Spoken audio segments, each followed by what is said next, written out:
Hello नमस्कार मित्रगण, आप सभी का स्वागत है स्वयंभू क्लासेज। स्वयंभू क्लासेज आज से लेकर आ रहा है हिंदी की क्लासेज। जी हाँ, आपने एकदम सही सुना। हिंदी की क्लास जो सभी भर्तियों के लिए बहुत महत्वपूर्ण रहने वाली है। यह आज से लगातार चलेगी तथा यह रोज़ शाम 8 बजे लाइव हो जाएगी।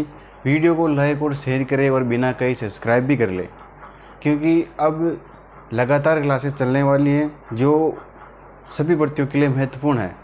आपकी तैयारी में 4 चांद लगाने के लिए स्वयंभू क्लासेस लेकर आया है आपके लिए हिंदी की क्लासें। जो आज सबसे पहले व्याकरण के बारे में जानेंगे। व्याकरण क्या होती है, क्या नहीं होती है, यह सब आज व्याकरण को पूरा जान लेंगे। कल की क्लास में आगे से स्टार्ट करेंगे। आज केवल ही व्याकरण के बारे में ही जानेंगे। तो वीडियो को लाइक और शेयर करें, एक बार बिना कहने का काम ना रखें।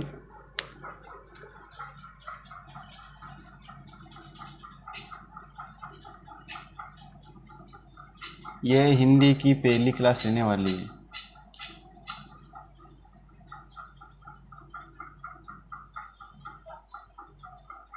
सब टॉपिक डाल लो, सबको नोट्स बनाने हैं। मैं एकदम नोट्स की बनाने की तरह ही पढ़ाऊँगा। सबसे पहला सवाल यही बनता है कि व्याकरण क्या है। आप कमेंट करके बताइए व्याकरण क्या है।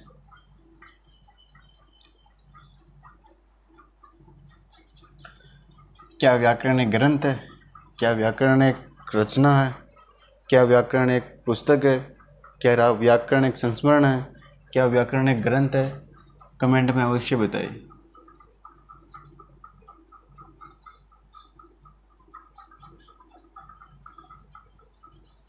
पुस्तक है, ग्रंथ है, रचना है, संस्मरण है,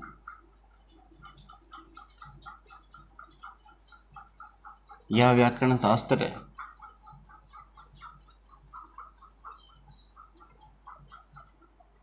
क्या है व्याकरण? ये सभी ही व्याकरण, ग्रंथ भी व्याकरण है, पुस्तक भी व्याकरण है, रचना भी व्याकरण है, संस्मरण भी व्याकरण है, शास्त्र भी व्याकरण है। अब व्याकरण को और खोल कर देखते हैं अंदर से, एकदम गहराई से। इसको पूरा खोलेंगे तभी जान पाएंगे कि व्याकरण क्या होती है। एक तरह से देखें तो लिखना, जैसे हम रे लिखा, ये रे लिखना ही हमें व्याकरण ही सिखाया कि रे ऐसे लिखना है, इसका उच्चारण ऐसे करना है, इसका प्रयोग ऐसे करना है, यही व्याकरण है। व्याकरण को अंदर से खोल कर देखते हैं।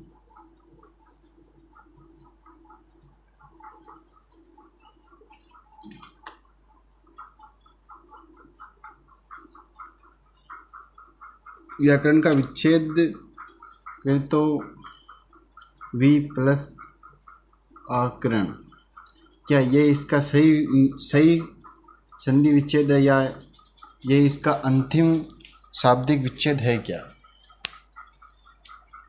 वी प्लस आकरण ये इसका अंतिम विच्छेद है या आप कमेंट कर अवश्य बताएं। ये इसका अंतिम विच्छेद नहीं है। वी प्लस आ प्लस, क्या ये इसका अंतिम विच्छेद है? ये भी इसका अंतिम विच्छेद नहीं है। वी प्लस आ प्लस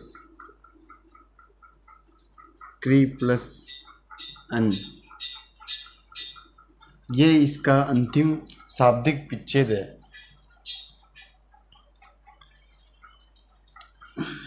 ये दोनों इसमें उपसर्ग हैं, ये प्रत्यय है और ये मूल धातु है। उपसर्ग क्या होते हैं?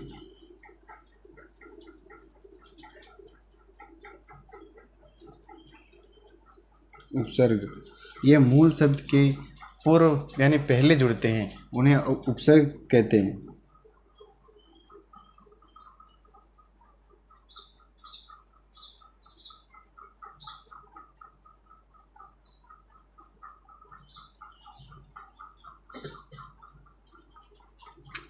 पहले जुड़ते हैं उन्हें उपसर्ग कहते हैं। प्रत्यय जो मूल शब्द के अंत में जुड़ते हैं।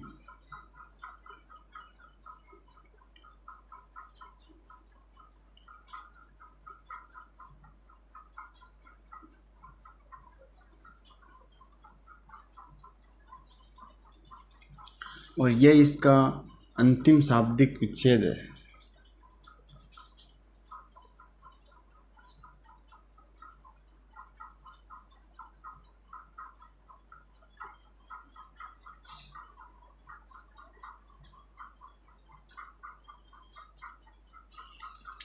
नोट्स बना लीजिएगा, यह बहुत महत्वपूर्ण चीज़ें हैं।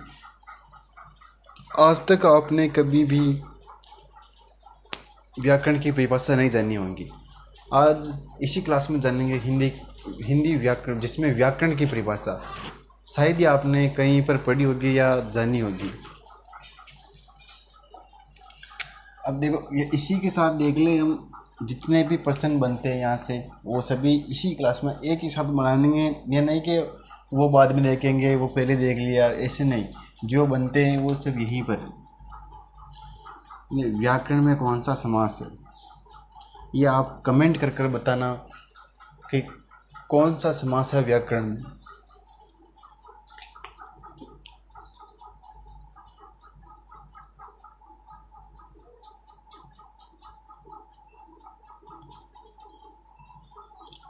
व्याकरण में अवयवी भाव समास है। यह रीट पात्रता परीक्षा के अंदर पूछा गया था कि व्याकरण में कौन सा समास है, उसमें अवयवी भाव समास को राइट माना गया था। इसका स्क्रीनशॉट ले लीजिए और अपने नोट्स बनाइएगा, यह बहुत महत्वपूर्ण चीज़ है अगली भर्तियों के लिए।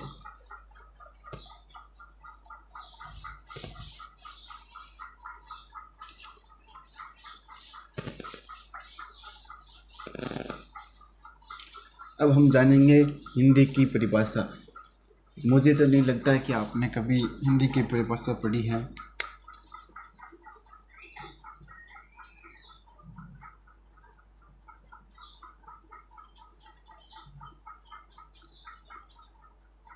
अब देखो, परिभाषा में इसमें मूल शब्द क्या है। जैसे व्याकरण के अंदर मूल शब्द पी प्लस आ प्लस क्री प्लस अन था, ये प्रत्यय था, ये उपसर्ग था, ये दोनों उपसर्ग थे, ये धातु थी। धातु उसे कहते हैं जो क्रिया का मूल रूप होता है, उसे धातु कहा जाता है।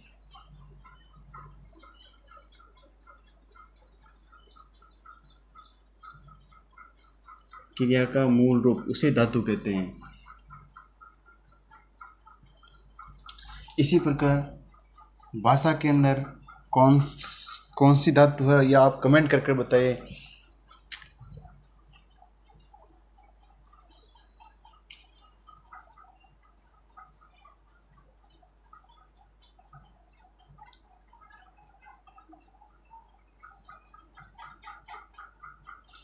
यह उपसर्ग है, यह प्रत्यय, और यह है धातु, क्रिया का मूल रूप।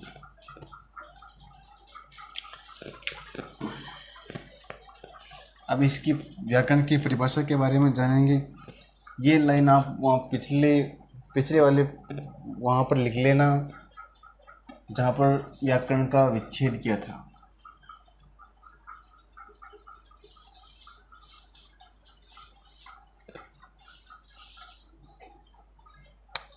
तो व्याकरण की परिभाषा मैं बताने जा रहा हूँ, इसे नोट कर लीजिएगा।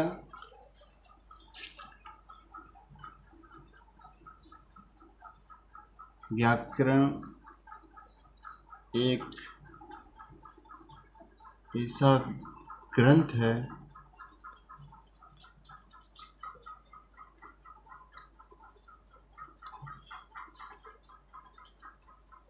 जिसके माध्यम से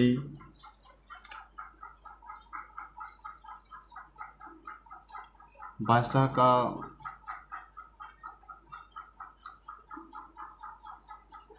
उच्चारण, प्रयोग, लेखन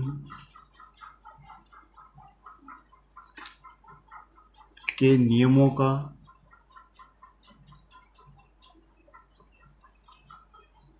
ज्ञान करवाता है।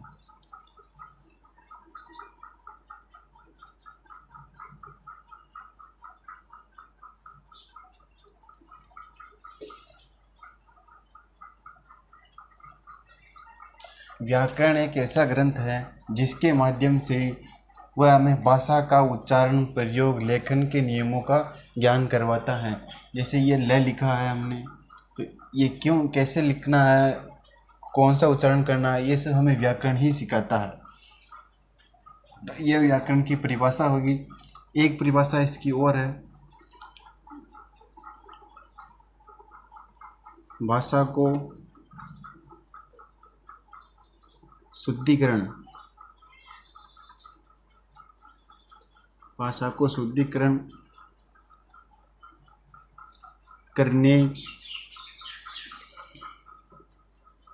के नियमों को व्याकरण कहते हैं।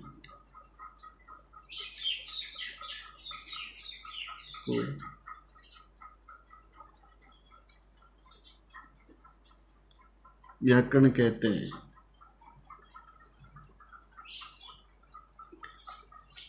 भाषा को शुद्धिकरण करने के नियमों को व्याकरण कहते हैं। ये दोनों इसकी परिभाषाएं हैं। जैसे एक उदाहरण देता हूँ,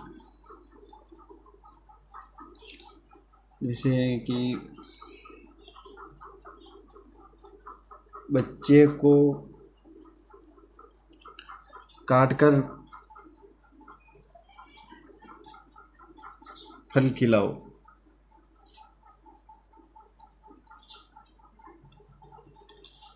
क्या ये सही लिखा है?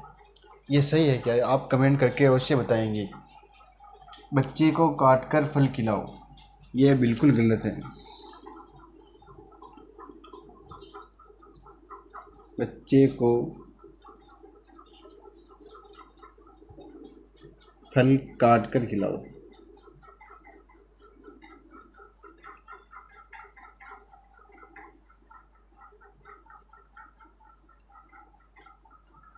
अब जो हमें ये ज्ञान करवाया गया कि इन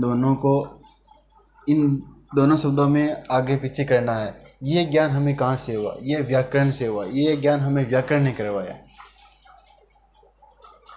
इसीलिए इसकी परिभाषा है, भाषा का उच्चारण, प्रयोग और लेखन, इन तीनों का ज्ञान करवाता है। जो नियम है उसी को व्याकरण कहते हैं। इसका स्क्रीनशॉट लीजिए।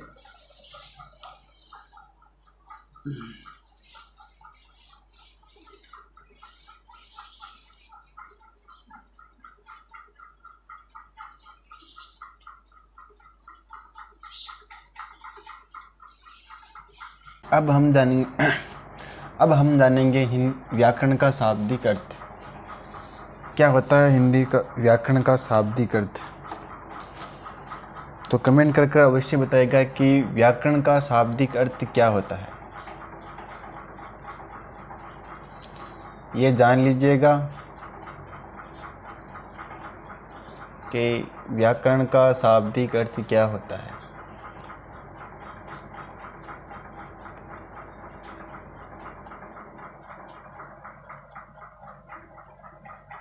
व्याकरण का शाब्दिक अर्थ, व्याकरण का शाब्दिक अर्थ होता है विश्लेषण करना, व्याख्या करना, वर्णन करना। विश्लेषण करना,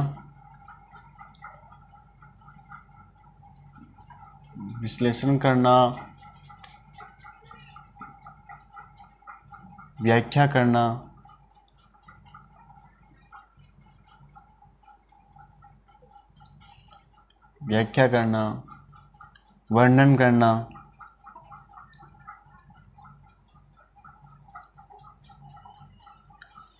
ये सभी व्याकरण का शाब्दिक अर्थ होता है। अब अगली हेडिंग आप डाल लीजिएगा अपनी नोटबुक में कि व्याकरण के अंग कितने होते हैं। अब हम व्याकरण के अंगों के बारे में जानेंगे।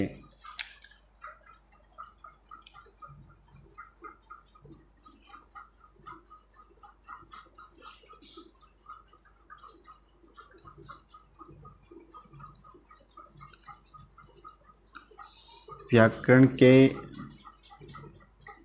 अंग।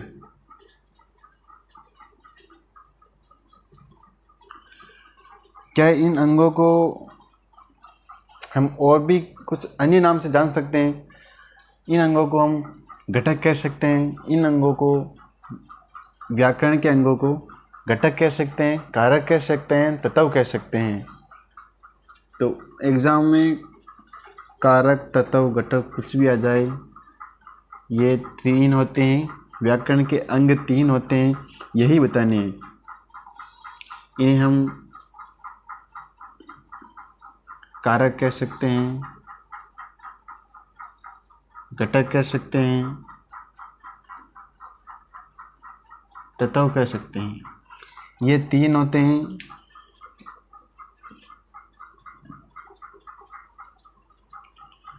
और ये ऐसा नहीं कोई कमेंट कर दे कि कहीं से भी उठा कर लिया है। ये NCERT के आधार पर है। जो 9वीं से 12वीं तक की हिंदी की व्याकरण की किताब आती है, ये उससे लिया गया है। NCERT के आधार पर इसके 3 अंग होते हैं, लेकिन कुछ विद्वानों ने इसके 4 अंग माने हैं। ऐसा क्यों, ये जानेंगे। पहले जो 3 अंग हैं उनके बारे में जान लेते हैं। एक आप रेखा चित्र बनाइए, अपनी नोटबुक में एक रेखा चित्र बनाइए।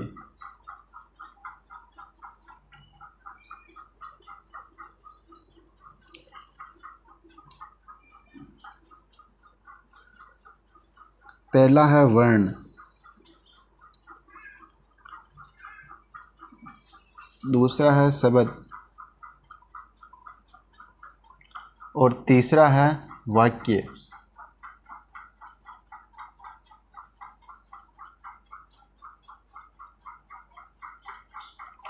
ये NCERT के आधार पर 3 अंग होते हैं, 3 कारक होते हैं, 3 घटक होते हैं, 3 तत्व होते हैं।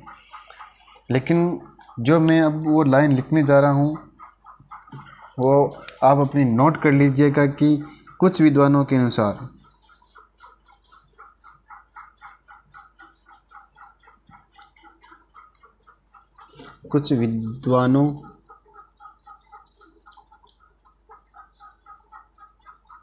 के अनुसार इसके 4 अंग बताए गए हैं। वो चौथा कौन सा अंग है ये आप जान लीजिएगा, याद कर लीजिएगा, बहुत महत्वपूर्ण है। वो चौथा है पद।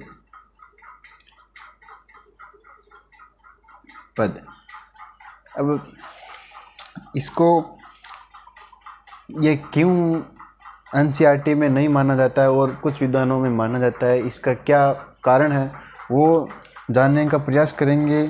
आइए इसका स्क्रीनशॉट ले लीजिए।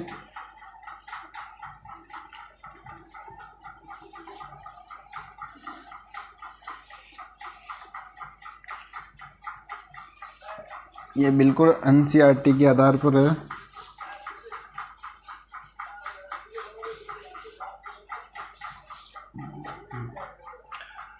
अब देखिएगा, जो शब्द होते हैं वह भाषा में पद, और जो पद होते हैं वही भाषा में शब्द होते हैं, लेकिन इनका प्रयोग करने के बाद इनका अर्थ अलग अलग हो जाता है। इसके कारण इन्हें कुछ विद्वानों द्वारा चौथा पद माना गया है। जैसे ये शब्द है और ये पद है। अब जैसे मैं यहाँ पर कुछ लिखूं, जैसे कि आम, इसको समझने का एक प्रयास करते हैं कि आम, अब ये क्या है, आप कमेंट करके बताइए ये क्या है, इसे हम क्या कह सकते हैं। इसे हम साधारण कह सकते हैं कि आम आम है।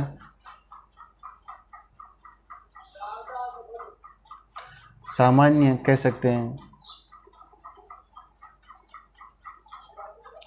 लेकिन इसे हम फल भी तो कह सकते हैं कि ये एक फल है।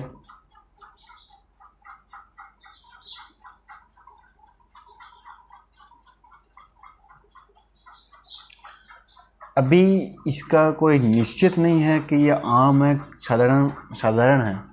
अभी न तो हम इसको पद नहीं कह सकते न शब्द कह सकते हैं, लेकिन जब हम ये वाक्य में प्रयोग करते हैं इसका,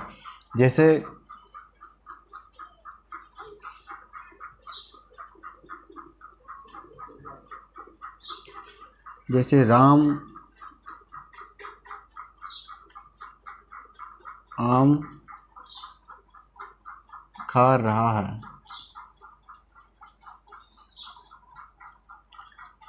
अब इसका निश्चित हो गया है कि यह एक फल है। ये इसका अर्थ पता चल गया कि आम एक फल है।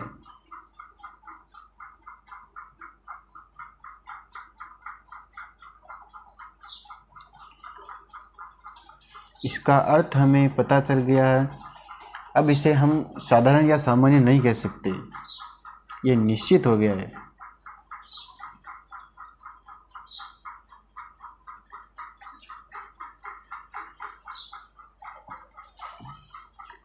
अब यह आम है, इसको हम अपपद कह सकते हैं, जिसका अर्थ निश्चित हो जाता है, जिसका हमें अर्थ का पता चल जाता है, जो निश्चित किसी एक के लिए प्रयोग होता है। जैसे हमने इसे वाक्य में प्रयोग किया है, अब ये निश्चित हो गया है कि आम एक फल है, तो उसे हम अब पद कह सकते हैं। लेकिन जब ये एक शब्द लिखा होता है, ये पूरा वाक्य बन गया है, ये एक शब्द है जिसे हम शब्द कहते हैं। बस यही अंतर है कि जब वाक्य में प्रयोग हो जाता है और ये निश्चित हो जाता है कि ये आम ही है, ये एक फल ही है, तब हम इसे पद कह सकते हैं। यही इसका अंतर है, और जो विद्वानों के कुछ विद्वान इसे चौथा पद मानते हैं, यही कारण है।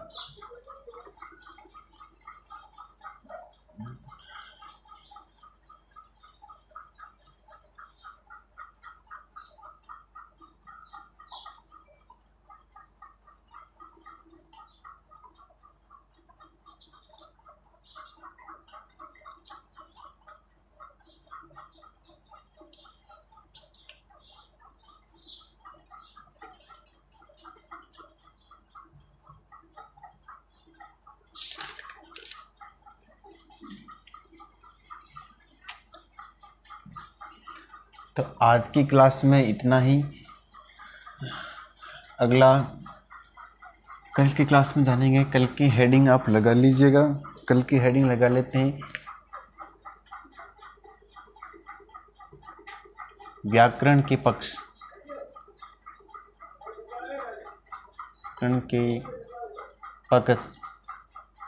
व्याकरण के पक्ष ये कल की क्लास में जानेंगे। हेडिंग लगा लीजिएगा और इसके बारे में कल आप कुछ पढ़ कर आएंगे। आज की क्लास में इतना ही। अगला व्याकरण के पक्ष ये कल की क्लास में जानेंगे। वीडियो को लाइक करें और ये जानकारी ये अपने तक ही सीमित न करें। ये आज की हिंदी की पहली क्लास है। वीडियो को अपने दोस्तों के साथ शेयर करिएगा तथा चैनल को सब्सक्राइब करिएगा। धन्यवाद। मिलते हैं अगली क्लास में। ये शाम को रोज़ 8 बजे लाइव हो जाएगी। कमेंट करना ना भूलें। धन्यवाद।